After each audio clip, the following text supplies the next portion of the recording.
Bienvenue sur Ensemble, le podcast de témoignages de couple sans filtre. On parle souvent du début des relations, mais moi, je vais écouter la suite. Les doutes, les crises, les remises en question, mais aussi les joies, les apprentissages, les évolutions. Alors avec Ensemble, on plonge dans l'intimité d'amoureux qui nous racontent leur histoire à deux voix. Ils partagent avec nous les hauts et les bas de leur relation, les clés qui les ont aidés à durer et les leçons tirées de leur vie à deux.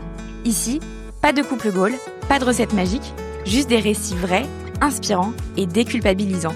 Alors rendez-vous chaque lundi pour découvrir un nouveau témoignage.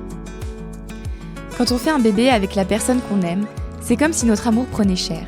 Ce petit être devient le prolongement de notre lien, le centre de notre monde. Alors quand la maladie vient frapper cet enfant, comment on fait pour survivre à deux ? Amélie et Bastien s'aiment depuis 13 ans. Après leur mariage, ils accueillent Tom, puis Léo quelques mois plus tard. Très vite, ils perçoivent chez Léo des signes de souffrance. Le diagnostic tombe, leur bébé est atteint d'un cancer. Alors leur vie bascule. Pendant 13 mois, ils vont tout consacrer à la guérison de leur fils, unis dans un combat quotidien, jusqu'à sa mort, alors qu'il avait 16 mois en mai 2024. Dans cet épisode, ils racontent ces mois suspendus où ils ont fait équipe, le début de leur deuil qui les a fortement éloignés, mais aussi la force de leur couple, qui petit à petit recommence à s'aimer, à faire famille et à faire des projets. On parle de la maladie et du deuil périnatal, vous l'aurez compris, mais pas que, car Bastien se livre sur la dépression postpartum qu'il a vécue à la naissance de Tom, leur premier fils, une dépression qu'on appelle ici le daddy blues et qui est rarement racontée par les pères. Je vous invite à écouter cet épisode dans les meilleures conditions possibles car il traite de sujets sensibles. Je vous souhaite une bonne écoute. Eh bien bonjour Bastien, bonjour Amélie, merci de me recevoir chez vous près de Toulouse. Bonjour, merci à toi. Est-ce que, avant de commencer votre histoire, vous pouvez vous présenter ? Donc Amélie Esvacher, j'ai 34 ans, je suis maman de 2 petits garçons, bientôt 3. Je suis toulousaine et j'ai travaillé un petit moment comme compte clé dans l'agroalimentaire. Et là, je suis en train de me lancer comme coach professionnel. Et moi, donc Bastien Esvacher aussi, j'ai 35 ans, originaire de Toulouse. Bon, mais papa aussi de Tom, Léo et bientôt le petit numéro 3, dont son prénom reste secret pour le moment. Moi, j'ai été commercial pendant 7 ans. Et là, depuis peu, suite à un licenciement économique, je me suis réorienté sur un projet qui me tenait à cœur depuis longtemps, c'était de monter un food truck. Tout est lancé, il reste plus qu'à... Plus qu'à faire et plus qu'à aller sur le terrain pour commencer à servir. Comment vous êtes rencontrés tous les deux ? C'est il y a très longtemps, non? Si, quand même. On s'est rencontrés il y a 13 ans. Sur un événement de wakeboard. Ok. En fait, il y avait Il y avait une compétition internationale. Voilà. Et Amélie faisait partie, en gros, Du staff. Grosso modo. Et en fait, avant la compétition, il y avait une petite soirée qu'ils organisaient dans un bar australien sur Toulouse. Le snapper. Le Snapper, je crois qu'il existe toujours. Et en fait, je l'ai vu là-bas et... C'est là-bas qu'on s'est rencontrés et c'est là que notre histoire a commencé. Voilà. Avec toutes les péripéties qui vont Du avec début. les histoires d'un couple, mais, Ouais. Mais en tout cas, c'est là-bas que tout a commencé. Ouais. Vous aviez quel âge à l'époque ? On avait du 21, coup... Ben moi, 22. Et moi, 21. Oui, ça fait 13 ans, non, 22. Ah oui, donc toi, vous étiez assez jeune. Ouais. Ok. Et c'est tout de suite devenu sérieux ou pas forcément du coup ? Non, ça a été... Amélie sortait d'une relation longue. Moi, ça faisait plusieurs années que c'était plutôt l'inverse. Donc forcément, On n'avait ça pas tout à fait les mêmes attentes. Voilà, c'est ça, comme à chaque fois, je crois. Force de patience et, j'ai envie de dire, de persévérance. Et après, la complication qu'il y a eu, c'est qu'elle est partie en Erasmus pendant 1 an, quoi. Elle allait partir, donc notre couple, on se remettait ensemble, mais notre couple allait être Séparé confronté, physiquement. voilà, à une séparation de 3000 km, parce qu'elle partait à Athènes. Ouais. Voilà, moi j'étais étudiant en STAPS à l'époque. Bref, c'était un petit peu compliqué et pourtant, c'est un challenge que j'ai relevé Ouais. avec brio parce que j'ai réussi à aller la voir toutes les 3 semaines. Donc moi, j'étais vendeur à Decathlon à côté, donc j'avais un petit peu d'argent de poche et j'en profitais pour y aller à chaque fois. Et alors, quand est-ce que vous emménagez ensemble ? Alors, du coup, notre couple, il a tenu pendant tout cet Erasmus, ce qui est relevé franchement d'un miracle. Surtout à cet âge-là. Ouais, c'est ça. À cet âge-là, Erasmus aussi. Ouais, Erasmus en Grèce, Ouais. tu vois, voilà, il y avait plein de raisons qui auraient pu faire que ça durait pas, mais effectivement, Bastien a tout fait pour que ça dure Ouais. et c'était pas top. tout seul. t'étais pas tout seul, mais c'est toi qui as fait beaucoup les allers-retours quand même. Et du coup, ensuite, quand on est rentré de cet Erasmus, moi, je me suis dit que non, j'allais pas rentrer à Toulouse et que j'allais faire une année de césure. Parce que vu qu'il m'avait bien suivi jusqu'à maintenant, je me suis dit, bon, ça se tente. Entre-temps, non, il se trouve aussi que Bastien me laissera orienter. Il était en fin d'études en STAPS, il était en master en STAPS. Et moi, j'étais en école de commerce et du coup, ça l'a bien tenté de faire des études de commerce. Donc, il a bifurqué. Ce qui a fait aussi qu'il a pu me suivre puisque moi, j'ai fait une année de césure avec 2 fois 6 mois de stage et je suis partie pour ça sur Lyon. Donc, vous avez commencé à vivre ensemble étudiants ou toi en césure à Lyon. Ouais, c'est ça. 2 ans après notre rencontre à peu près.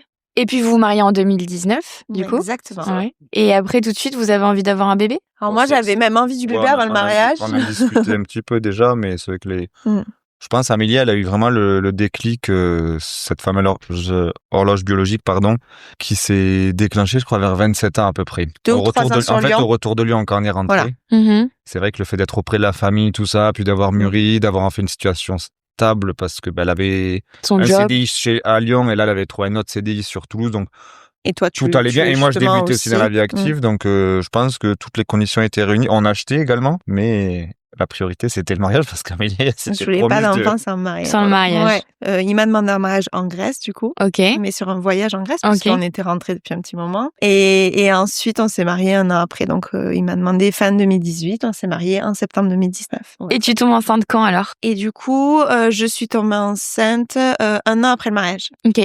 Pas parce qu'on a décidé d'attendre, mais parce que la nature a pris un peu son temps. Et du coup, super attendu parce que moi, j'avais arrêté ma contraception un petit mois avant le mariage, manière de tenter la surprise de l'annonce le jour J. Mais ça a pris un petit peu de temps et du coup, voilà, Tom s'est niché en août 2020 et est né en mai 2021. Et comment ça s'est passé votre rentrée là dans la parentalité tous les deux? Très dur pour moi. Vraiment très dur. Je pense, même là, avec du recul, je suis même certaine d'avoir fait un daddy blues, c'est ça? Ouais. Ok, daddy blues, c'est à l'inverse de la femme, normalement, de la maman, qui est plutôt confrontée à ce genre de situation. Là, ça a été pour moi vraiment un bouleversement de nature. Je suis très spontané, je déteste l'organisation et je déteste la routine. Donc, en fait, là, l'arrivée d'un enfant, c'était me confronter à... tout ce que tu détestais. Le combo gagnant. C'est vraiment ma zone d'inconfort au possible. Et là, voir que c'était aussi rythmé et que cette exigence dans ce rythme, elle permet par contre à toi comme à l'enfant d'avoir aussi un confort pour plus tard, des bases et un environnement, j'ai envie de dire, sécurisé pour l'enfant surtout. C'est vrai que je m'attendais pas à ce que ce soit aussi compliqué. Puis j'avais vu des gens souvent dire oui, les enfants s'adaptent ou quoi. J'avais un peu de tout autour de moi. Et là, c'est ce fameux TGV qui est passé en gare sans s'arrêter. Moi, j'ai dû sauter dedans. Je me suis fait happer. Parce que Bastien, c'est quelqu'un qui vit dans l'instant présent. Donc, la grossesse n'a pas du tout été une phase préparatoire pour lui. Voilà. C'est compliqué en plus. C'est ce que je dis encore à Amélie aujourd'hui. Ouais, ça, je pense que ça dépend des hommes quand même. Mais malgré tout, c'est moins concret, tu vois, que la femme. La femme ressent quelque chose en elle que... La dernière fois, j'expliquais à Amélie, c'est comme si toi, t'as une douleur vive au dos ou quoi. Je compare une douleur parce que maman, Amélie a pas mal de douleurs, mais t'as une douleur au dos qui, toi, vraiment, est très, très persistante. Ta femme va te demander 1 fois ou 2 comment ça va, mais je veux dire, elle peut pas ressentir. C'est quelque chose qui est hyper abstrait. Du coup, c'est vrai que j'ai pas le sentiment qu'on peut se préparer à ça, en fait. Souvent, on me disait, prépare-toi, mais se préparer, ça veut dire, en fait, se préparer à des cris du soir. Donc, c'est-à-dire que de 20h à 21h, tu prends un ami qui t'appelle et qui crie pendant 1 heure. Ça, c'est s'entraîner. C'est pas se préparer. Ouais, c'est une sorte de préparation, quoi, tu vois. Ouais. En fait, je voyais pas trop comment me préparer. Donc, moi, j'attendais aussi le jour J pour, tu prends une claque le jour J et c'est comme ça, quoi. Mais le début a été compliqué à la naissance de Tom. Je me souviens, il était 4h14. Enfin, non, de Tom. Non, mais le début pour moi, parce qu'en fait, toi. Mais pour nous. T'étais fatigué. Non, mais pour nous surtout, parce que ce que tu m'avais raconté, le fait que, en fait, quand on m'a proposé de prendre Tom, au tout début, j'étais fatigué. À la maternité, tu veux dire? À la maternité, j'étais pas du tout à l'aise avec un si petit bébé et j'ai pas osé le prendre de peur de, je sais pas, que ça se passe pas bien ou quoi. Je l'ai pris quelques heures plus tard, mais là, à l'instant où on l'a proposé, j'ai dit non. Non, mais il y a eu beaucoup de choses et puis il y a eu l'allaitement. Tu sais, j'ai allaité, donc il y a ces premiers mois, ces premières semaines du mois où vraiment la maman et le bébé, ils font qu'un. C'est le Et fameux pour le papa, 4e trimestre. c'est pas facile de trouver sa place. Pour toi, c'était plus naturel de devenir maman? Et je pense que, alors justement, ce qui a fait que Bastien s'est senti d'autant plus mal, c'est que pour moi, ça a été très fluide. Alors pour Tom, vraiment, pour le coup, c'était le premier. Mais tout était, moi, je l'avais attendu comme personne. Et puis, j'étais trop épanouie, quoi. Tout se passait super bien. Et du coup, je pense que ça creusait un fossé l'écart, entre nous. Ouais. Et lui, il se disait, mais il y a un truc qui va pas. Pourquoi moi, je me sens comme ça? Enfin, vraiment, pour te dire, quand Tom avait 6 mois, 7 mois, Bastien m'a dit, je vais arrêter, en fait, on va se séparer et c'est pas possible, quoi. Parce que je veux pas de cette vie-là, je veux pas, je peux pas. Je me sentais un peu prisonnier, quoi. Vraiment, un mode de vie qui m'allait pas du tout. Ouais. Pourtant, au début, je me souviens, les 3 premières semaines, quand même, je me souviens qu'Amélie se dire, waouh, on gère de fou, on arrive à gérer les repas, les machines, tout ce que tu as à gérer. On gérait la logistique, ça se passait bien. Et après, je sais pas l'expliquer. Et alors, qu'est-ce qui a fait que très peu de temps après, du coup, vous décidez d'avoir un deuxième enfant? Parce que si toi, tu étais dans cet état d'esprit-là. C'est qu'en fait, moi, je pense que j'ai une petite dépression. Ouais. Et que Tom grandissant, j'ai aussi trouvé ma place. C'est vrai que souvent, quand j'ai discuté avec pas mal de papas, on évoque souvent le fait que les années où on se sent le plus à l'aise, où on crée le plus de liens avec notre enfant, c'est quand même un petit peu après cette, comment on appelle ça déjà, cette phase de nourrisson. Bébé, là, voilà. Moi, le côté nourrisson, mais je m'en cache pas, c'est pas quelque chose qui me... Tu te sens moins à l'aise, en tout cas. Ouais, j'apprécie et j'ai appris maintenant avec 2 enfants que c'est vrai que c'est comme a dit Amélie souvent que ça passe très vite et qu'une fois que c'est passé, c'est bête, mais par contre, c'est passé. Donc ça, tu reviendras plus jamais dessus. Mais c'est vrai que c'est pas forcément là où je suis le plus à l'aise parce que t'as du mal à créer le lien. Une femme qui allait, franchement, c'est vrai que c'est vraiment la continuité. Elle lui donne, en fait, elle fait vivre, tout simplement. Toi, t'es là, t'es plus logisticien, donc t'es en soutien et il faut accepter que finalement, ton rôle, il est là aussi et que c'est comme ça que petit à petit, tu crées du lien avec ton enfant. Mais moi, c'est aujourd'hui, quoi, c'est dès lors qu'ils ont 6-7 mois que je commence vraiment à me régaler et là, plus après, on avance. Ce qui a fait que dans ce moment charnière, c'est aussi que du coup, ça a quand même fait une explosion dans notre couple parce que moi, je pensais jamais qu'il en était à ce point-là, en fait, tu vois. Enfin, quand il m'a dit, je crois qu'on va tout arrêter, j'ai dit, mais tu rigoles quoi, on a un enfant de 6 mois. Et en même temps, moi, je pars du principe qu'on retient pas les gens. Donc, ok, écoute, si tu veux qu'on arrête, on arrête et on va faire ce qu'il faut pour. Je crois que je l'ai confronté aussi un peu à ce truc, d'accord, mais va falloir assumer. Et en fait, il était clairement en dépression à ce moment-là. Il allait pas bien et il allait voir un psy. Qui l'a accompagné pendant un petit moment après. Mais parce que c'était des problèmes, j'ai envie de dire, bien plus profonds et pas liés juste à la naissance de Tom. C'est des problèmes... En fait, je pense que la naissance de Tom est venue révéler des choses. Voilà. Ouais. Et ça, c'est fréquent, tu vois. Ouais, bien sûr. Parce qu'en fait, il y a des choses que tu gardes enfouies au fond de toi, dont t'as même pas conscience, et puis l'arrivée d'un enfant qui fait de toi un père, et ça te renvoie à ce schéma du père, de la mère, de l'enfant, de la place que t'as eu toi-même enfant, bref. Donc en fait, ça relevait de beaucoup de choses. Je pense qu'il y avait une partie inconsciente aussi que j'expliquais pas, et voilà, ça a été compliqué, mais on a réussi. Et du coup, votre deuxième enfant arrive quand? Il faut savoir quand même que je pense que si ça s'est passé comme ça aussi pour l'arrivée de Tom, c'est peut-être aussi parce que la période où on souhaitait concevoir Tom a été longue et difficile pour notre couple. Parce que justement, moi, je voulais absolument ce bébé. Et Bastien, il était plus en mode... ça arrivera quand ça arrivera. Ça arrivera quand ça arrivera. Et il y avait déjà, à ce moment-là, je pense qu'on avait créé un petit fossé entre nous. Bien sûr, on n'était pas... Mais parce qu'Amélie, c'est une contrôlante et que moi, je suis un peu un rêveur, donc... Mais donc, pour répondre à ta question, ce qui a fait qu'on a enchaîné comme ça, c'est que moi, j'ai dit à Bastien tout de suite, à la naissance de Tom, je ne reprendrai pas de contraception. Ok. Parce que je voulais plus vivre ça, ce truc de on y va, mais on attend. Mais du coup, je suis tombée enceinte plus tard quand même, puisque je suis tombée enceinte quand Tom avait 9 mois. Donc, c'était en mars, tu vois. Et donc là, vous êtes content? Toi, t'es content, Bastien, de cette nouvelle? Au début, je crois que c'est une blague parce qu'en fait, je me souviens, je pars en convention et je sais plus ce qu'elle me dit, Amélie. Une semaine avant, j'avais eu le Covid. Ouais, une semaine avant, elle avait le Covid. Je lui avais montré le test. Après, moi, je pars en convention et tout. Elle me dit, je sais pas quoi. Je dis, c'est ça, c'est une blague, juste pour pas que je parte et tout. Et en fait, non, c'est vrai. Et le pire, c'est qu'en fait, pour le coup, c'est vraiment, il y a un truc qui est assez dingue. C'est que ce mois-là, de la conception de Léo, c'est vraiment un mois où on avait fait attention parce qu'Amélie était en plein changement professionnel. Ouais, c'est vrai. Elle était en process de recrutement et en plus, elle avançait bien et tout sur un gros poste. Donc vraiment, la connaissance, il y avait un moment où c'était pas le bon moment, c'était celui-là. Ouais. Et on avait fait justement attention à ça parce que il y avait ce fameux c'est pas le moment, Mais, on verra plus tard. Et mais pourtant, Léo est arrivé. il a défait Mais toutes Léo les était règles. arrivé, mais pour le coup, c'est vrai que ça nous a tous les deux un peu pris de court parce Oui. que, tu vois, on l'avait pas vu venir. Et là, moi, je me souviens vraiment avoir dit à Bastien très vite, si tu veux ce bébé, Mhm.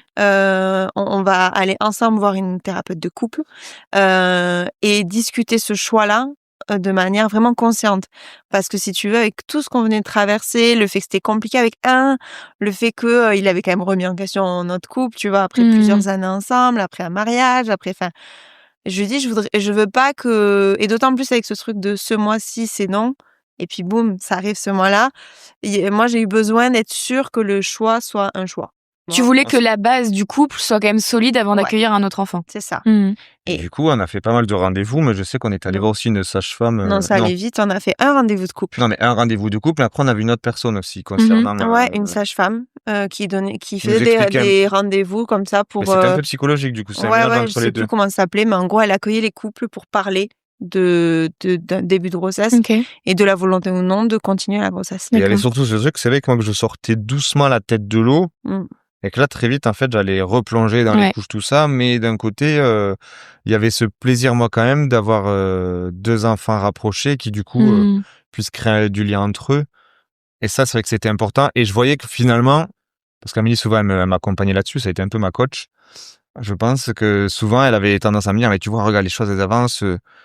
Et au fur et à mesure, je sais que plus je trouvais ma place, plus elle m'aidait, elle m'accompagnait là-dessus, elle m'encourageait. Et c'est vrai que moi, je voyais bien aussi qu'en fait, c'est vrai que ce qui était passé, ça y est, c'était fini. Et bon, c'est le premier mot, c'est ça, en fait, c'est que ça passe vite. Mine de rien, quand tu réfléchis, c'est quoi, moi, vraiment, ce qui est galère, je trouve, c'est à la limite les 3 premiers mois. Mais 3 mois, c'est 90 jours. Donc, non, c'est vrai que l'arrivée de Léo là-dessus, ça a été questionnement, mais très vite quand même, une certitude. On a fait 2 rendez-vous. Enfin, non, on a fait qu'un rendez-vous. Je te dis non, un rendez-vous avec une psy et après une sage-femme. Non, mais la psy, c'était avant. La psy conjugale, c'était au moment de la crise de couple. Okay. Et d'ailleurs, je me souviens toujours de ce rendez-vous parce qu'on fait le rendez-vous et on finit. Elle nous dit, votre couple, il va très bien. Aujourd'hui, vous avez une très bonne communication, vous allez bien, alors que nous, on était là, mais non, ça va pas du tout. Et elle regarde Bastien, elle lui dit, par contre, vous, monsieur, vous avez des choses à régler, vous, de votre côté. Donc, c'est à vous, là, de régler. Et donc, c'est là que tu as initié une psychothérapie avec un psy à part. Et au moment de la grossesse, par contre, on allait voir que cette sage-femme-là, qui était un petit peu orientée psy. On a fait un rendez-vous et on est sorti en disant, bah, évidemment qu'on garde ce bébé. Tu vois, c'était vrai. Je crois qu'on avait besoin, en tout cas, moi, j'avais vraiment besoin que la question se pose, que les portes soient ouvertes. Pour Bastien notamment, qui puisse se dire s'il a pas envie, c'est possible. Si on avance un peu, du coup, tu accouches. Du coup, c'était quoi en décembre. En décembre 2022. Et là, qu'est-ce qui se passe du coup quand tu accouches? Et là, ce qui se passe, c'est que donc la grossesse se passe parfaitement normalement, l'accouchement aussi. Et en fait, c'est dans les heures qui ont suivi l'accouchement que les choses se sont compliquées, parce que Léo a montré des signes, sans rentrer dans le détail, mais des difficultés de fonctionnement métabolique qui nous ont emmenés très rapidement, moins de 24 heures après sa naissance, en néonatologie, et où on y est resté 15 jours. Et ça a été une période très compliquée parce que les problèmes persistaient. On a commencé à chercher, donc à faire énormément de prélèvements sur un tout petit bébé qui venait de naître. Et on n'arrivait pas à expliquer ce qui se passait. Et donc, ça a été source de grosse angoisse. Là, nous, on a vraiment fait équipe avec Bastien. Je me souviens que à ce moment-là, on était vraiment hyper soudés. Je crois qu'on était tellement apeurés par ce qui se passait, par cet univers qu'on connaissait pas. On l'avait tellement pas vu venir que, si tu vois, on a pris le truc ensemble. On avait Tom qui était dehors, chez mes parents, et donc on a commencé à faire des allers-retours entre l'hôpital et chez mes parents. Et en fait, grosso modo, 15 jours après, les choses rentrent dans l'ordre. Il y a des bilans qui se perdent entre-temps. Les médecins nous disent, écoutez, ce qu'on soupçonnait, si ça avait été le cas, aujourd'hui Léo n'irait pas bien comme il va. Donc c'est qu'a priori, c'était pas ça.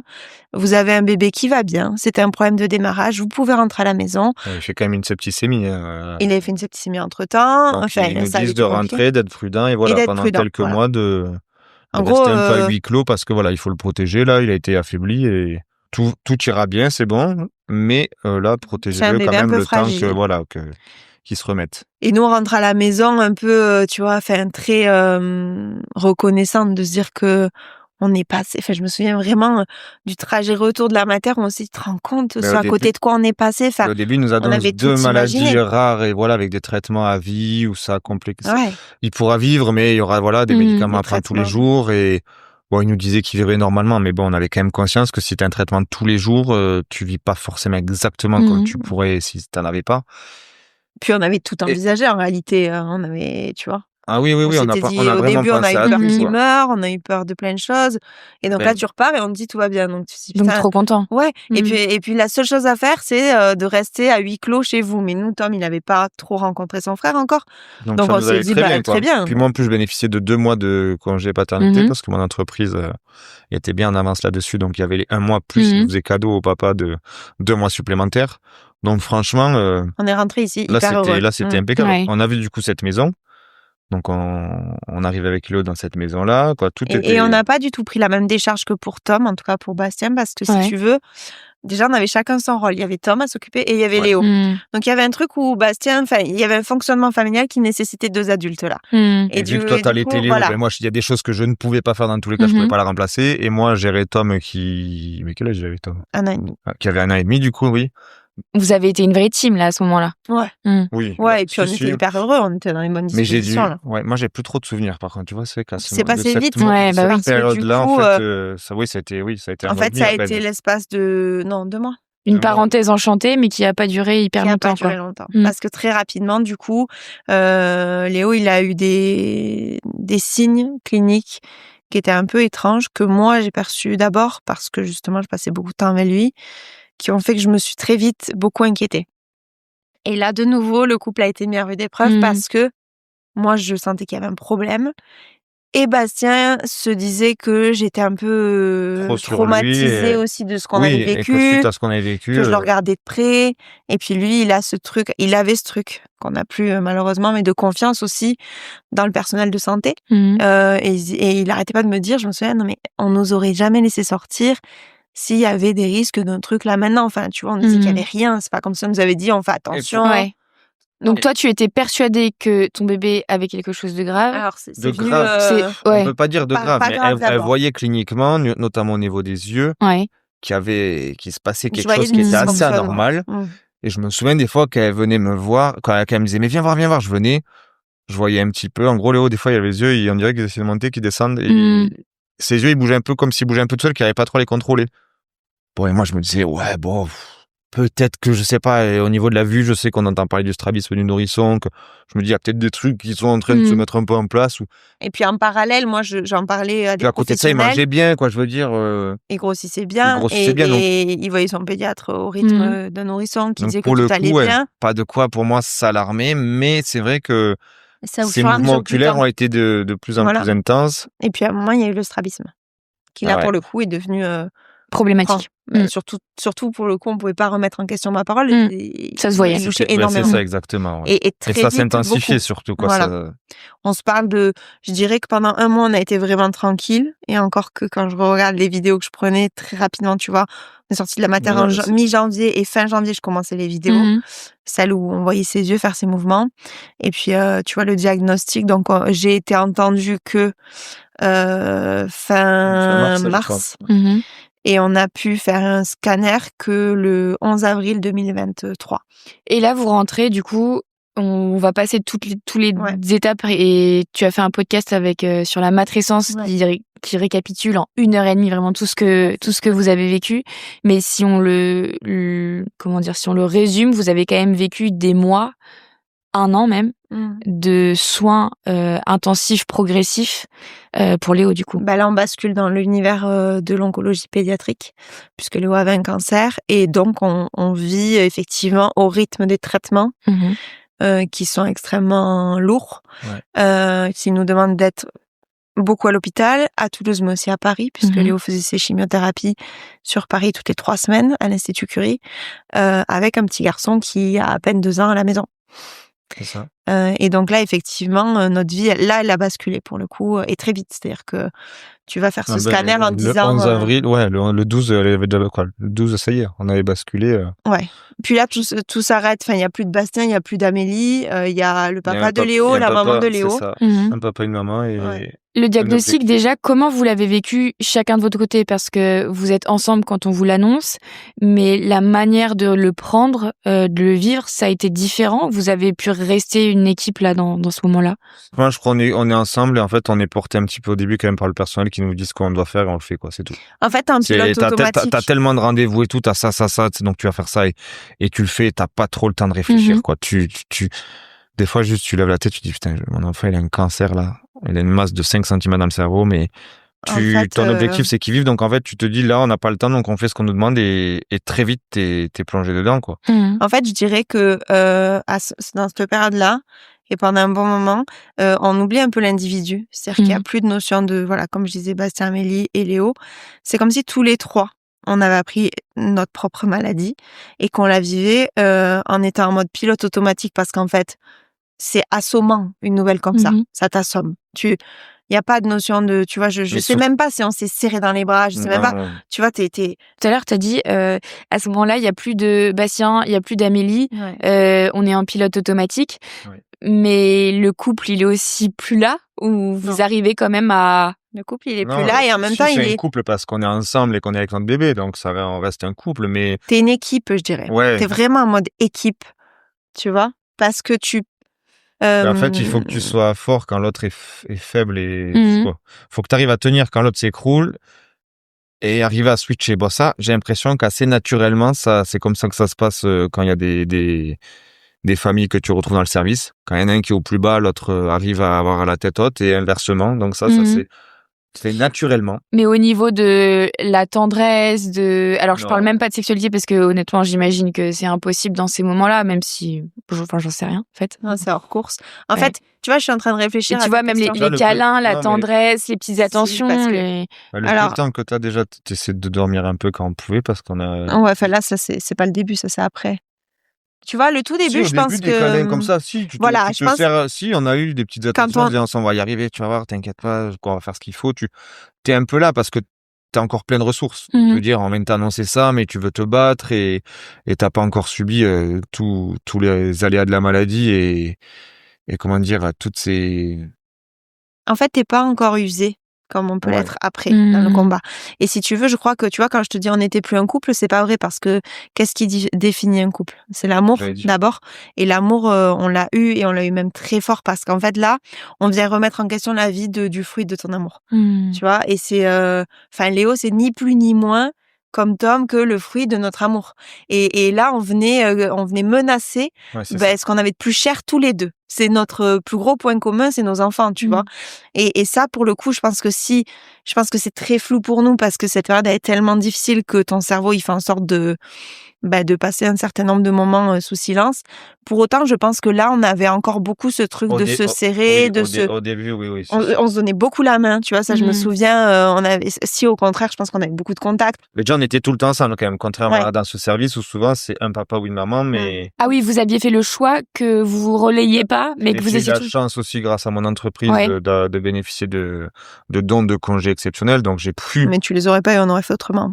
Oui, non, mais... La question s'est même pas posée, en fait. C'est ça qui était fou. Non, de toute façon, c'est voilà, on devait être ensemble avec ensemble. lui, c'est tout. Moi, je pense que c'est rare que vous soyez deux dans le même service. Non, généralement, j'imagine que c'est ou le papa ou la maman. Il y a souvent les mamans. C'est souvent les mamans. Tu vois beaucoup les mamans et c'est vrai que nous, très vite, moi, j'étais hors de question que je sois pas avec Amélie. En plus, elle allaitait et tout, donc moi, je voulais être aussi près de Léo, de ma femme. Donc... Après aussi, ce qui a permis ça, parce que ce qui fait aussi que souvent, il n'y a pas les deux parents, c'est que quand tu as un deuxième enfant, il faut quelqu'un pour le gérer. Il faut bien quelqu'un pour s'occuper de lui. Donc vos parents étaient aussi. Et voilà, nous on a eu la chance d'avoir ma famille qui était là et qui a pris un relais de fou, qui a permis que la question ne se pose pas et qu'on soit tout de suite ensemble. Moi je me souviens encore donc tu n'as qu'un lit dépliable qui n'est pas un lit, qui est un pouf, tu vois. Et je me souviens, on se serrait là-dedans parce que Léo il devait être dans son lit d'hôpital qui est un lit à barreaux.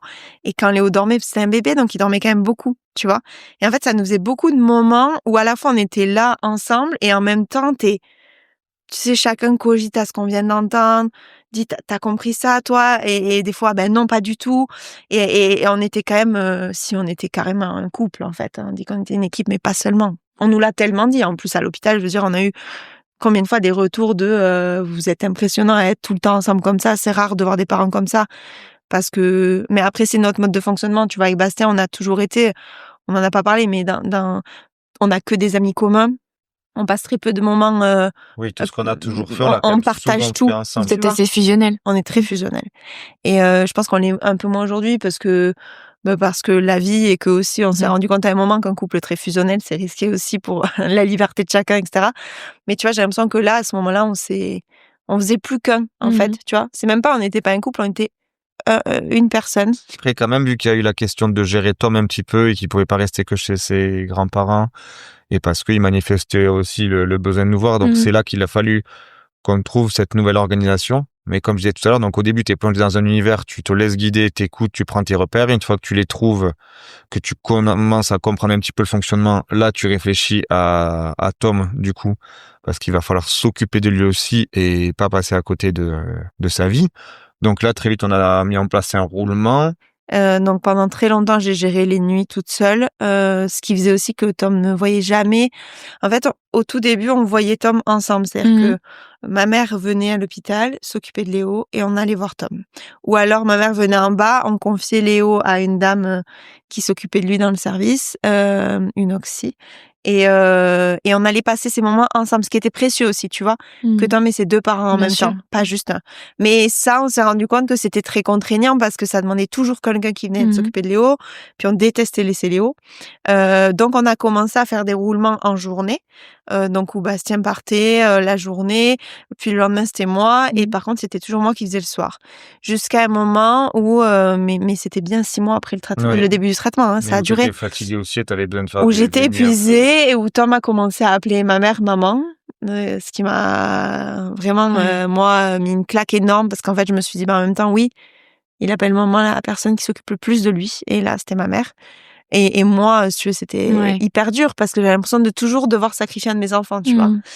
Et donc là, on a commencé à se dire qu'il fallait que Tom, il ait aussi avec moi une sorte de vie normale et que le voir qu'en journée, tu vois, c'est important, les moments du coucher et du réveil pour un enfant de cet âge-là.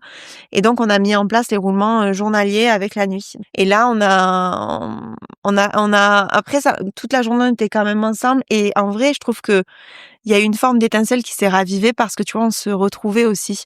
Je me souviens, moi, le matin, alors en plus, dans les conditions dans lesquelles t'es, celui qui est dehors, tu sais, on l'attendait qu'il nous raconte un peu la vie à l'extérieur, qu'il amène le petit-déj, Mais surtout quand t'as une nuit compliquée, parce que malheureusement, c'est ça, en fait, T'as beaucoup de réveils. On n'aura pas le temps de raconter, mais t'es réveillé par les machines, par des bruits incessants, par des traitements à faire en permanence, par des fois les vomissements de Léo qui sont, des fois, en fait, l'autre qui s'est reposé, t'as qu'une hâte, c'est quand il te dit il arrivera vers 9h, s'il est à 9h15 et que toi la nuit était très compliquée, t'as qu'une hâte, c'est toi prendre du coup 2 minutes pour aller te doucher un petit peu. Et ça, c'est vrai que très vite, on a réussi, je dirais, à trouver cet équilibre. Alors pourtant, au début, ça me terrorisait.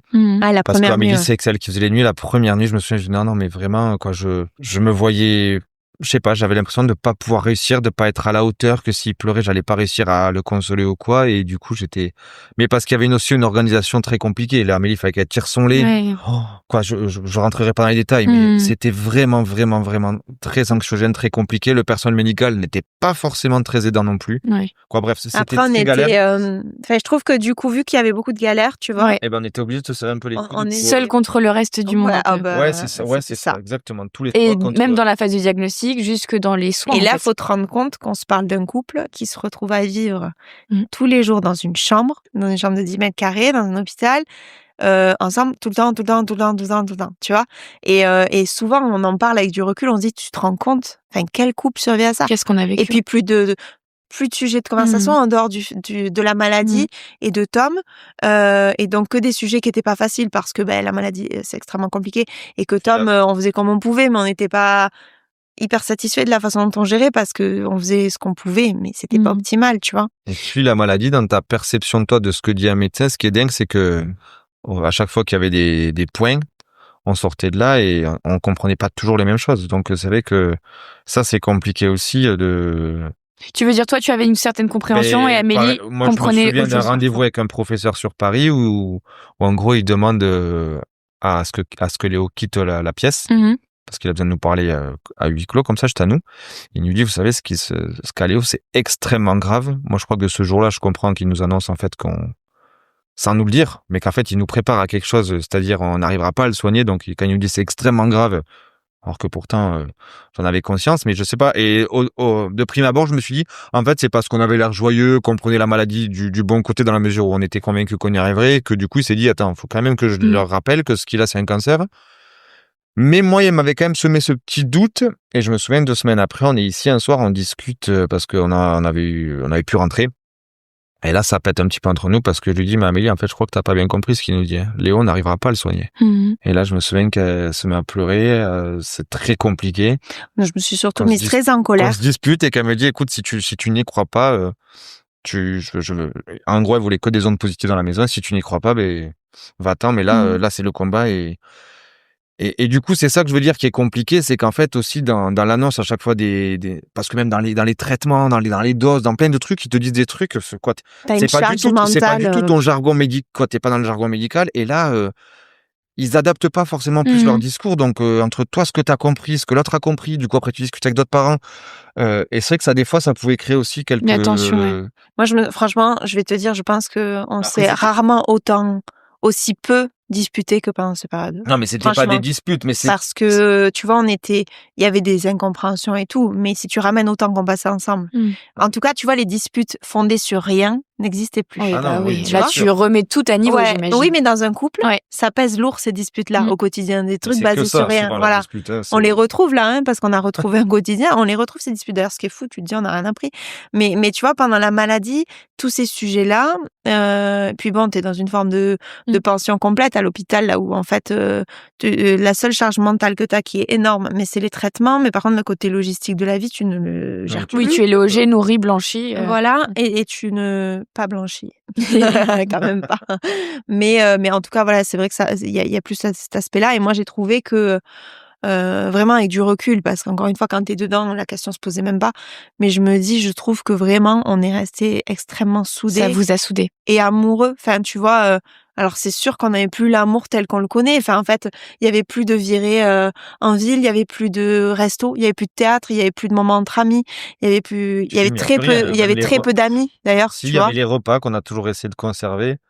Entre nous. Ouais, c'est ça. Oui, on mangeait toujours ensemble. Ces petits repas, mais en fait, c'était un peu aussi notre seule, comment dire, pas bulle d'oxygène, mais quand Léo dormait ou quoi, c'était un peu le moment où tu essayais de trouver un peu de, comment dire, je sais pas si je peux dire du plaisir à la vie, mais tu sais, le fait de manger des choses un petit peu, avec un peu de goût, tout ça, mais c'était un petit moment à nous deux où tu sortais un tout petit peu, entre guillemets, de ce monde-là hospitalier qui était lourd. Ces repas, on les prenait dans le sas de la chambre. Donc, le sas de la chambre, ça fait la taille de la table à peu près, tu vois. Donc, c'est tout petit. Tu peux pas ouvrir une porte si l'autre est en train de manger. Donc, on se mettait là. Et moi, je me souviens, Bastien, il faisait en sorte que j'ai toujours vu que j'allaitais Léo, tu vois. Sa mission, c'était de faire en sorte que je mange bien. Mais toujours. Et tu vois, c'est bête, mais ça fait partie des choses qui ont fait que moi je me suis sentie malgré tout aimée, tu vois, et considérée, parce que j'ai jamais allaité Léo seul. Tu vois, l'allaitement que j'ai fait, il aurait été impossible si Bastien n'avait pas été là pour me soutenir. À côté, quoi. Voilà. Je suis allé chercher en urgence des tapis, des biberons, à manger pour Amélie en fonction de ce qu'elle avait envie ou quoi, d'essayer de. Parce que elle, au tout début, c'est vrai que le fait qu'elle dormait là-bas et tout, moi j'avais ce sentiment d'avoir ce devoir envers elle et Léo, de les chouchouter, de les choyer malgré que je puisse pas être là.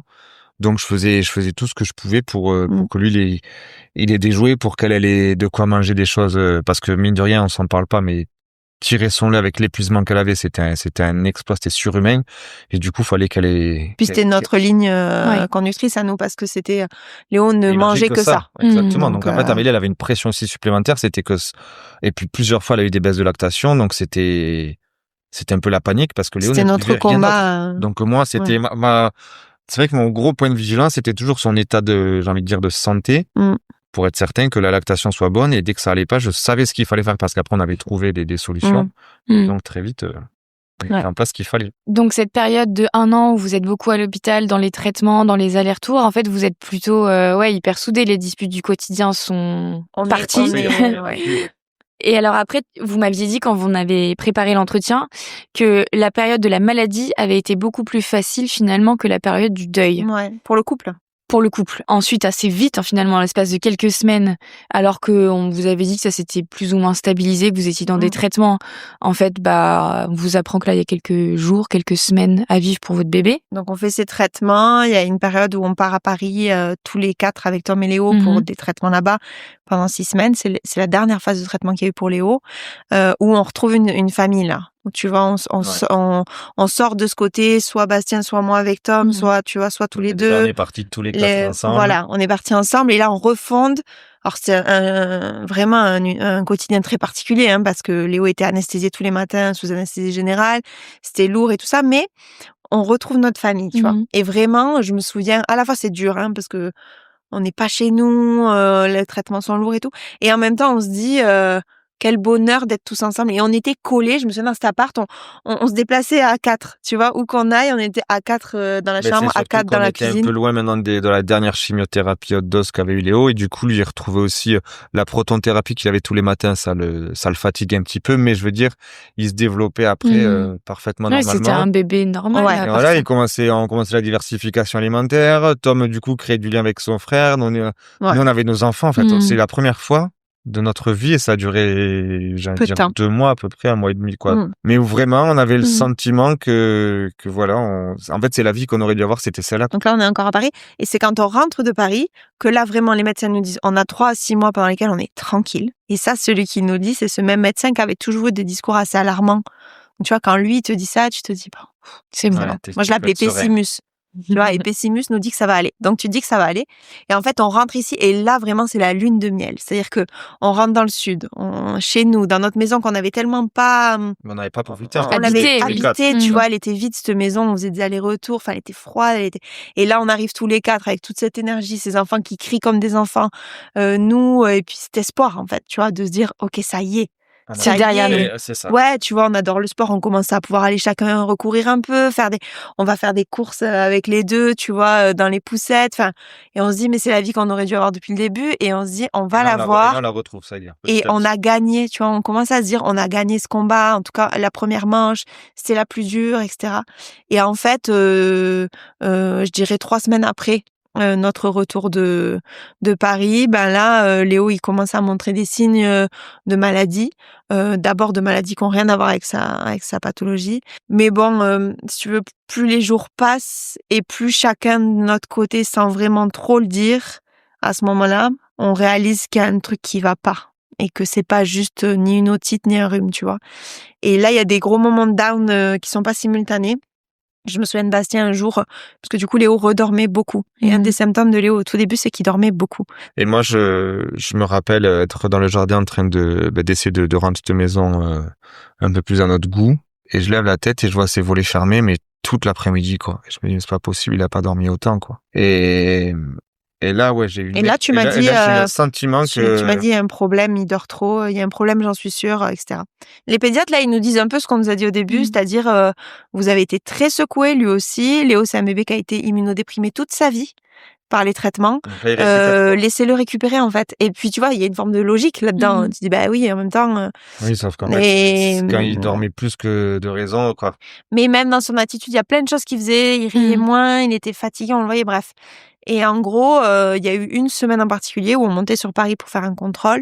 Et en fait, dans le train, il s'endort. Ce qui arrivait très souvent, il était hyper habitué au train, il s'endort. Et quand il se réveille, il hurle. Mais il hurle, il était inconsolable et il vomit. Et moi, là, ce jour-là, j'ai dit à Bastien, je lui dis, il est en train de rechuter, il va mourir. Parce qu'on savait que s'il y avait une rechute rapide, par contre, en fait, on nous a toujours dit, on n'a qu'un plan A. D'accord. Il n'y a pas de plan B. Okay. Et ce qu'on savait, c'est que s'il y avait une rechute tardive, on aurait des options parce qu'en fait, dans ces maladies-là, tu as un certain quota de traitement que tu peux pas dépasser. Et là, dans ce train, moi, je panique. Et vraiment, je panique à mort. J'appelle Curie, je veux arrêter le train. Je dis que c'est catastrophique, qu'il va mourir. Donc, Curie nous attend pour une IRM d'urgence à l'arrivée. Et en fait, on arrive et Léo va mieux. On arrive à la curie et puis il le regarde puis tout va bien quoi. Bref. Et en fait, cette semaine-là, on a vu 4 médecins. C'est-à-dire qu'on voit 4 pédiatres, dont 2 oncologues cette semaine-là, qui tous nous répètent que Léo a une otite, une double otite. Nous, on y croit de moins en moins. Et puis, on arrive au dimanche et le dimanche, tout va très mal. Et le soir, on est hospitalisé d'urgence avec Léo qui va extrêmement mal, on n'a pas été entendu par les médecins du tout ce jour-là. On est resté toute la journée à la maison terrorisé jusqu'au moment où Léo a perdu l'ouïe et la vue en quelques heures. Et là, on sait que... Enfin, moi, je me souviens, on part d'ici en disant que Léo va mourir. Je pars d'ici en disant que Léo va mourir. Je pense que Bastien ne disait rien. Et on part à l'hôpital. Et là, ça a été la dernière fois qu'on est parti à l'hôpital avec Léo. Puisqu'en arrivant, ils ont très vite fait un scanner. On s'est retrouvés quasiment jour pour jour dans la même pièce que là où on avait diagnostiqué Léo, avec Bastien du coup qui va au scanner parce que moi, de la même manière qu'un an plus tôt, j'étais pas capable d'y aller. Et puis on apprend le soir même dans la nuit qu'il y a une rechute. Et en fait, là tu te retrouves en réa pédiatrique avec pour info que on a vu que Léo avait fait une rechute. On peut pas encore, vu qu'il y a pas les médecins qui le suivent habituellement, on peut pas tout nous dire sur son état, mais on sait que c'est très grave. Et qu'on va le mettre dans le coma artificiel pour l'apaiser. Et là, pour le coup, je crois que c'était un peu, je sais même pas décrire ce qu'on a vécu là. C'était un peu comme le moment de l'annonce, c'est-à-dire que tu prends un tel coup. Si je me souviens de ce truc quand on se resserre tous les deux. Tu vois, un peu comme on avait fait au début de se mettre, de se coller et puis c'est tout ce qui te reste. En plus, on n'a pas pu voir Léo tout de suite. Et après, quand Léo est arrivé, là, en fait, c'est comme une chute. C'est comme si on nous avait poussé en même temps dans un ravin et qu'on chutait ensemble. Qu'en fait, à la fois, t'as plus de souffle pour te parler et te dire ce que tu ressens. Et en même temps, tu sais que là, on est les seules 2 personnes qui sont capables de comprendre ce que l'autre est en train de vivre, tu vois. Vous avez des destins liés un peu. Ah là, oui. Et puis là, tu sais qu'il reste quelques jours, quoi, donc Non, cette période, elle est très particulière. Donc, il y a eu 3 jours de réanimation avant que Léo décède. Et là, en fait, on s'est laissé dépérir à 2 pour le coup. On a arrêté de manger, on a arrêté de boire. Pendant ces 3 jours? Ouais. Parce que là, il n'y a plus rien quoi. Là, franchement, si t'as pas un deuxième enfant, soit il faut avoir une force de caractère pour avoir envie de t'accrocher à la vie très très très très puissante. Sinon, en fait, la première chose à laquelle tu penses là, c'est de partir avec lui, quoi. Ouais, vraiment, c'est très violent. T'as ce truc de il est en train de mourir, je me laisse mourir aussi. Et du coup, c'est pour ça que tu manges pas, mais tu sais que la vie elle t'attend aussi, qu'il y a Tom qui est là et tu te dis comment je vais faire pour... Si c'était ça notre sujet en fait, c'était Tom. C'est comment gérer, comment gérer avec Tom, comment faire pour que lui grandisse. Ouais. Malgré que son petit frère soit parti. Ouais. Et après on essaie d'être au plus près de Léo parce qu'on savait que le temps était compté, donc on était dans cette chambre à le regarder. Non, mais tu vois, par exemple, en réa, il y a eu quelques proches qui sont venus. Et moi, j'ai ce souvenir d'avoir besoin d'être qu'avec Bastien. Tu vois, je me souviens que ça me faisait pas du bien. Il y a un peu le défilé là de... C'était pour du soutien, mais en fait, je me souviens me dire vraiment, j'ai envie que d'être avec Bastien parce qu'en fait, c'est la seule personne sur cette terre qui est capable de comprendre ce que je suis en train de vivre et qui le vit avec moi. Et si tu veux, tu peux pas te soutenir mutuellement, c'est très particulier, t'as pas de ressources pour aider l'autre. T'as pas de mots, t'as rien. Et en même temps, vu que la chute elle est ensemble, en fait c'est comme si tu te serrais là et tu te dis des fois on se serre tellement fort qu'on va exploser ensemble au sol. Sauf que il y a pas d'arrivée en fait, tu vois. Moi je considère qu'aujourd'hui la chute elle a ralenti, mais tu vois la chute que je te décris elle est encore un peu en cours, tu vois. Mais voilà. Parce qu'après tout ça, vous rentrez dans une phase du coup de deuil que vous avez pas vécu de la même manière. On dit qu'il y a 7 phases du deuil. Est-ce que vous les avez vécues ensemble, au même rythme? Comment ça s'est passé? Je suis pas sûre que dans la perte d'un enfant, on respecte ce schéma-là dès cette phase du deuil, tu vois déjà. Ouais. Et puis comme je le disais au début, Amélie est une contrôlante, je suis plus un rêveur. Amélie a besoin de beaucoup parler. Tu vois, moi le fait d'en parler, ça me fait pleurer. Tout ça, je ressens moins ce besoin à ce jour. Je me suis pas encore fait accompagner par un psy parce que j'ai le sentiment en fait mais qu'il y a pas vraiment de mots en fait, qu'on peut pas vraiment comprendre, que même moi c'est pas très clair. Donc moi je me suis plus concentré sur des choses que j'avais besoin de faire, d'avancer. Je me suis occupé du jardin. Je sais qu'il y a beaucoup de... Après, il y a eu des étapes, il y a eu des vraies étapes. Par exemple, Bastien, donc au début, Bastien, l'étape numéro 1, c'était s'isoler. Tu vois, alors que moi, l'étape numéro 1, Oui, c'est vrai que moi, au c'était début, au contraire, moi, m'entourer. Vraiment, on était... Oui, Amélie, elle disait, en fait, dès qu'il y a de la vif, invitez-moi partout, je veux... Et Bastien, il avait besoin je pense, d'encaisser le coup seul, tu vois. Et il supportait pas, par exemple, moi, je préférais qu'on m'en parle de Léo, quitte à ce qu'on me dise des maladresses, parce qu'au début, on t'en dit beaucoup. On t'en dit toujours beaucoup, mais au début, elles sont dures à recevoir. Bastien, il supportait pas ces maladresses-là, en fait. Au début, voilà. Et du coup, ce qui a été fou, c'est grâce à notre médecin généraliste. Enfin, je sais pas si c'est grâce à lui, mais en tout cas, il nous a quand même donné le chemin très vite. On l'a vu après le décès de Léo. Et il nous a dit qu'en gros, il fallait qu'on se foute la paix. Et en fait, je trouve que là-dessus, on a été particulièrement bon. Vraiment, parce que non, mais on est chiant l'un avec l'autre, tu vois. Enfin, dans la vie de tous les jours, on est chiant l'un avec l'autre, on est très exigeant et tout. Mais là, cette période précise, parce que tu vois, c'était tellement déconnecté notre façon de vivre les choses. On aurait tellement pu se dire l'un l'autre, qu'est-ce que tu fais, toi, rester tout seul, et puis l'autre dire, mais toi, tu crois que c'est normal de sortir comme ça? Et ça, c'est arrivé très tard. Non, ça Oui, arrive. mais des fois... Pendant longtemps, on s'est foutu la paix, et quand on arrivait à la fin de cette période-là, je pense que c'est parce qu'il fallait qu'on passe à l'étape suivante tous les deux. Mais il y a eu un moment, une bulle où on s'est dit, mais putain, comment c'est possible qu'on soit aussi différents là-dessus? Et puis qu'on s'est un peu dit, pourquoi l'autre il gère ça comme ça et pourquoi? Mais quand même, je trouve qu'il y a eu bien tout l'été. Ah non, mais oui, tout l'été, clairement, c'était chacun faisait ce C'est quand j'ai repris mon un travail que ça a été compliqué. Léo, il est décédé en mai. Pendant tout l'été, franchement, on avait Tom avec nous, on faisait comme on pouvait, voilà. On avait ce truc-là de vivre comme on pouvait chacun. Et puis en septembre, quand Tom est allé à l'école, moi, je me suis mise à mon compte comme consultante pour une start-up qui m'a pris énormément de temps et d'énergie. Et là, ça a créé un vrai fossé. Parce que Bastien, il n'a pas repris tout de suite le travail, il a repris qu'en novembre. T'avais besoin de temps? Ben c'est ça, puis suite à un choc aussi fort, je veux dire, suite au fait que tu été déconnecté de la réalité, de la vie, de ce que c'est la vie en entreprise, tu vois, de faire du chiffre, tout ça, en tant que commercial, t'en demandes toujours plus. Je savais que, waouh, j'avais déjà fait mes preuves par le passé et que là, je voulais revenir un peu en douceur, que je réfléchissais à quitter cet univers dans lequel j'étais aussi parce qu'il me correspondait plus du tout. Donc voilà, et Amélie, c'était l'inverse. C'est qu'elle, elle s'est fait happer par un travail, mais waouh. Elle nous voyait plus, on la voyait plus, quoi. Et alors là, comment ça se matérialise? Là, pour le coup, on a traversé une période très compliquée. Ouais.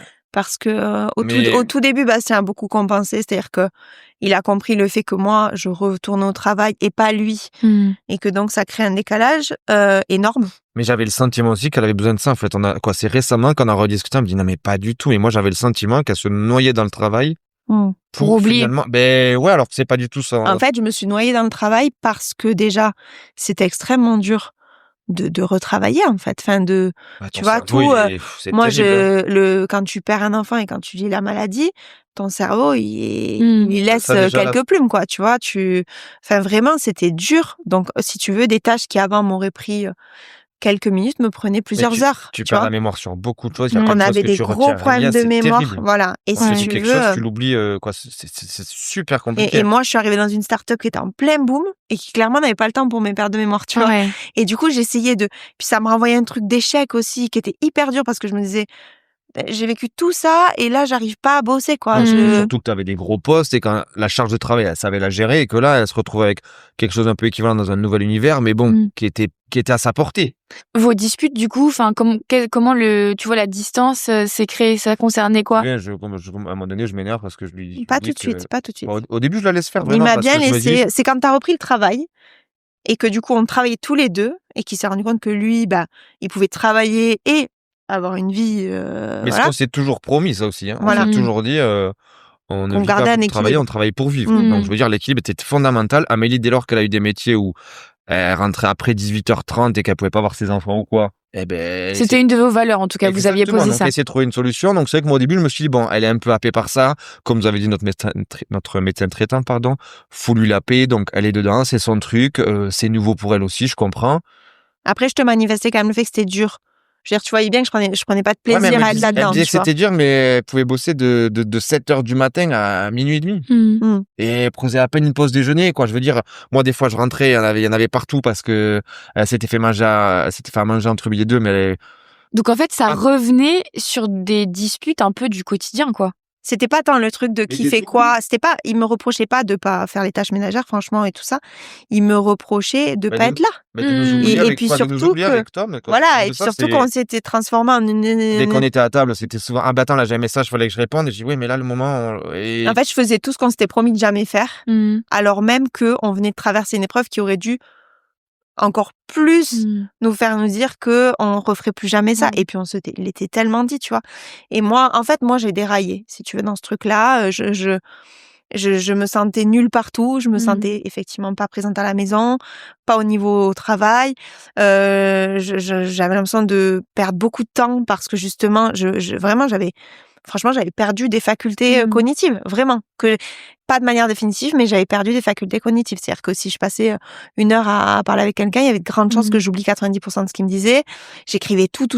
En fait, j'ai fait beaucoup plus que ce dont j'étais capable. C'était ça. Et donc, je me suis mise dans un inconfort de fou, ce qui a fait qu'aussi, j'étais très stressée, très fatiguée. Donc, le peu de temps que j'étais là, j'étais pas là.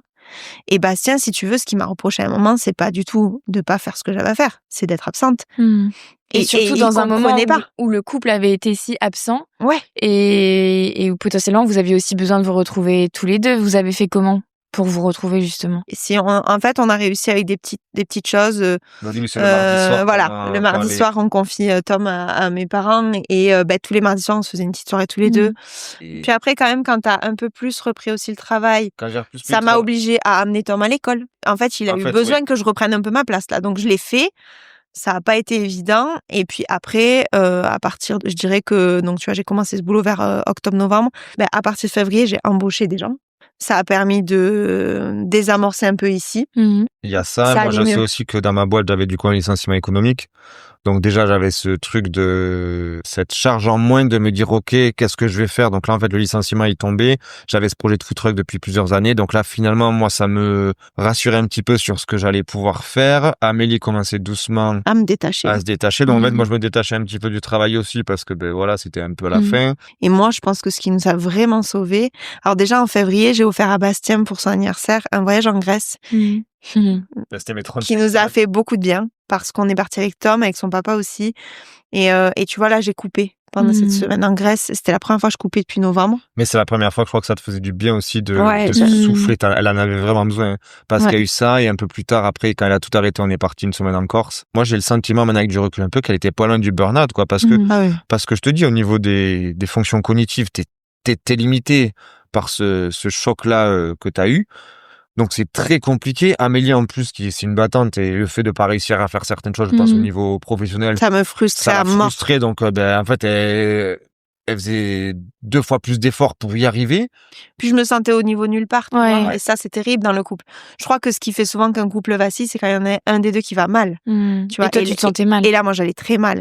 Et je savais pas comment m'en sortir. Et tu vois... Quand moi, j'ai l'impression même qu'elle me voyait plus du tout. Je veux dire, Amélie qui est d'habitude plutôt jalouse. Des fois, tu dis, je rentre à 8h du sport. Si je suis à 8h15, elle va se demander ce que je faisais pendant un quart d'heure. Ça, c'est quand tout va bien, ça. Quand tout va bien. Là, je lui disais, je rentre à 8h, je pouvais rentrer à 10h. De toute façon, ça même pas quitté là. Comment vous vous êtes... qu'est-ce qui a été le déclic et comment vous en êtes sortis ou... Le déclic, moi, je l'ai très clairement. Non, le déclic, ça a été ce voyage en Corse, où j'ai tout coupé. Avant février, c'était n'importe quoi. Et là, on était donc en mai et on part après le 1er mai en Corse pour souffler, après le 1er. Et là, je déconnecte complètement et Tom et nous, on passe vraiment, je les retrouve, vraiment. Et je me dis que je vais arrêter ce travail. Et j'acte que je vais arrêter ce travail très bientôt. Oui, mais vraiment, voilà, c'est ça. Parce que jusqu'à présent, elle en parlait un petit peu, mais bon, ça traînait. Et sans savoir ce que je vais faire d'autre, mais si j'ai cette idée de formation de coaching, mais sans trop savoir encore à ce moment-là. Et en fait, j'apprends quelques semaines plus tard que je suis enceinte. Et là... C'est là que, en fait, du coup, j'ai arrêté. J'ai appris que j'étais enceinte le jour J. Et le soir même, j'ai quitté la mission dans laquelle j'étais. Tu vois, ça, j'arrive plus à me rappeler. Et je commençais en même temps une formation, tu vois. Et en fait, il y a eu une sorte de... Tu sais, j'ai l'impression qu'on était dans un tunnel. Et en fait, là, il y a eu une grosse lumière, là, tu vois, et je suis ressortie de ce tunnel où ils étaient pas, en fait. J'ai été toute seule dans mon tunnel. Et en plus, toute cette période m'a empêchée de vivre mon deuil comme j'avais besoin de le vivre. Moi, j'ai besoin de parler, j'ai besoin d'accorder du temps à l'associatif, à Léo, tout ça, et je pouvais pas le faire. Donc, en fait, bref, c'est moi qui allais très mal. Et quand j'ai su pour la grossesse, là, on s'est, alors on a vécu après les débuts de grossesse et tout ça, c'est pas simple non plus. Mais en tout cas, vous deux, notre couple est revenu. Bien, tu vois. Mais un point qu'on ne dit pas, c'est que c'est vrai que dans notre couple, malheureusement, Amélie, quand je vais mal, elle a toujours les mots, elle a les ressources, elle arrive à me relever, à me montrer le chemin. J'y arrive moi quasiment pas avec elle. Parce que des fois, déjà pour le voir quand elle est très très mal, pour moi c'est presque compliqué parce que elle a cette dignité de... Pourtant on se connaît depuis 13 ans, mais... Je suis très pudique. Hyper pudique, même sur la douleur ou quoi, des fois, quoi. Vraiment, il faut qu'en fait elle soit presque à pleurer pour que je comprenne que là, en effet, elle souffre. Mais sinon, voilà, tu vois, ça c'est mon problème, c'est que dès que je parle comme ça, des fois j'oublie ce que je veux dire. Tu voulais dire que du coup, t'as pas pu me sortir de là, il a fallu que je m'en sorte seule. Je trouvais pas les mots, je trouvais pas les ressources pour réussir à l'aider, quoi. Et en même temps, je pense que t'as pu lui prouver aussi que t'étais là dans des moments hyper charnières, comme l'allaitement dont on a parlé tout à l'heure. Là, il est pas parti. Non, mais bien là, sûr. il est pas parti parce que pendant cette période, il aurait pu me dire, en fait, là, si tu n'arrêtes pas, c'est moi qui arrête. Et en fait, il a respecté le fait que je dois passer par là. Et ça, pour moi, c'était une preuve d'amour de fou parce que vraiment, plusieurs fois, je me suis vue parce que je me voyais, en fait. Qu'est-ce que vous diriez à des couples qui vivent la même chose, que vous avez vécu soit dans le parcours médical, soit même dans la période de deuil, qui vivent pas forcément les choses de la même manière? C'est quoi le conseil que vous pourriez leur donner? D'accepter qu'on est différent, en fait, et qu'il faut, comme disait notre médecin, se laisser un temps, se foutre un petit peu la paix. Voilà. J'ai envie de dire, laisser un peu les choses se faire naturellement. Si elles doivent se faire, je pense qu'elles se feront. Ça viendra doucement. Pas essayer de forcer les choses parce qu'en fait, quand c'est pas le bon moment pour l'un, c'est peut-être le bon moment pour l'autre, mais il faut qu'on soit ensemble dans le bon moment. Et ça, c'est compliqué. Moi, j'ai une petite anecdote qui est très récente là d'une maman qui est en train de perdre sa fille d'un cancer, qui est en soins palliatifs et avec qui je discute et qui m'a dit j'ai plus la petite étincelle pour mon mari, j'arrive plus à voir chez lui tout ce que j'adorais. Et je lui ai dit, quelle étincelle résiste à un tsunami comme ça? Il y a pas, en fait. Et je crois qu'on retrouve pas son couple quand on vit ça. On ne le retrouve pas, on le recrée, tu vois. Et qu'en fait, faut accepter cette période où rien ne va plus et rien ne ressemble à ce qu'on avait et on ne sait pas encore ce qu'on sera demain. Laissez passer la tempête parce que tu peux pas. Un vent trop fort, il t'éloigne, voilà. Il te sépare. Mais t'es au cœur du cyclone ensemble, par contre, malgré tout, tu vois. Même si tu te tiens pas, même si t'es ensemble. Et puis quand les choses se calment, et ben là, doucement, ça revient, en fait. Les choses reviennent. Mais tu vois, quand on dit le temps soigne tout, je suis pas sûre qu'il soigne tout, mais en tout cas, il permet une reconstruction, tu vois. Et sans ce temps-là, c'est pas possible. À l'instant T, tu peux pas. Je crois qu'il faut avoir confiance et garder l'espoir. Tu vois, c'est un peu comme dans la maladie. L'espoir qu'à un moment, ton couple, s'il en est là aujourd'hui, c'est qu'il est capable. Oui, si t'as affronté toutes ces épreuves, finalement, celle de la reconstruction, c'est presque, j'ai envie de dire, la plus simple, quoi. T'as été à la guerre, t'as été au front et t'es revenu, malgré tout, t'es vivant, tu vois. Donc, en fait, là, la reconstruction, l'après, ça prendra le temps que ça prendra. Ça pourra prendre du temps, mais ça, c'est pas insurmontable. En tout cas, je vous souhaite de vivre cette reconstruction tous les deux de manière la plus apaisée possible et d'accueillir votre petit garçon aussi. Ouais. Oui. Voilà, de manière apaisée et joyeuse. J'imagine que ça doit pas être facile aussi de revivre ça. C'est beaucoup de questions, c'est beaucoup de peur, communication. C'est beaucoup de... Là, on parle beaucoup, là. Là, on communique parce qu'effectivement, ça remet beaucoup de choses. Et en même temps, tu vois, on voit aussi une lumière ensemble, là. Un peu de douceur aussi qui arrive. De vie. De projets, tu vois, de choses où, voilà, pendant le deuil, tu ne bouges pas, tu vois rien, il n'y a pas d'opportunité, il n'y a pas de possibilité. Non, les choses, elles bougent quand même plutôt bien. Et tu vois, je nous surprends même dans le mode de vie qu'on a actuellement à se dire, mais c'est complètement dingue parce qu'Amélie se lance à son compte, je me lance à mon compte. Je veux dire, ça vit, quoi. Vous faites des travaux chez vous. Mais c'est plus que... que de raisons. Et pourtant, moi, je suis assez serein, je suis assez confiant. Je pense qu'on peut y arriver. Et tu sais, cette fameuse phrase qui dit souvent quand tes parents, ouais, mais là, c'est pas le moment. En fait, si tu t'écoutes, le moment, il est jamais bon. Quoi, il n'y a jamais vraiment le bon moment. Il y aura toujours quelque chose qui fera que tu te diras, ah ouais, non, mais là, si je fais ça, je vais me mettre en danger sur ça ou ça. Et là, tu vois, je suis fier de nous parce que, en fait, on a réussi à lâcher prise sur ce truc de, c'est pas le bon moment, non. En fait, on fait les choses, on sait pas combien de temps on vivra. Donc, en fait, on fait les choses parce qu'on en a envie, avec le cœur, et on verra ce que l'avenir nous réserve. Ouais, je vous souhaite que des belles surprises. Ce serait pas mal, là. Merci pour votre témoignage. Merci à toi. Si cet épisode vous a plu, notez le podcast sur votre plateforme d'écoute préférée, laissez un commentaire, partagez l'épisode autour de vous. C'est ce qui m'aide le plus à faire grandir le projet. Et pour suivre les coulisses du podcast, rejoignez-moi sur Instagram @ensemble.podcast. À très vite pour un nouvel épisode.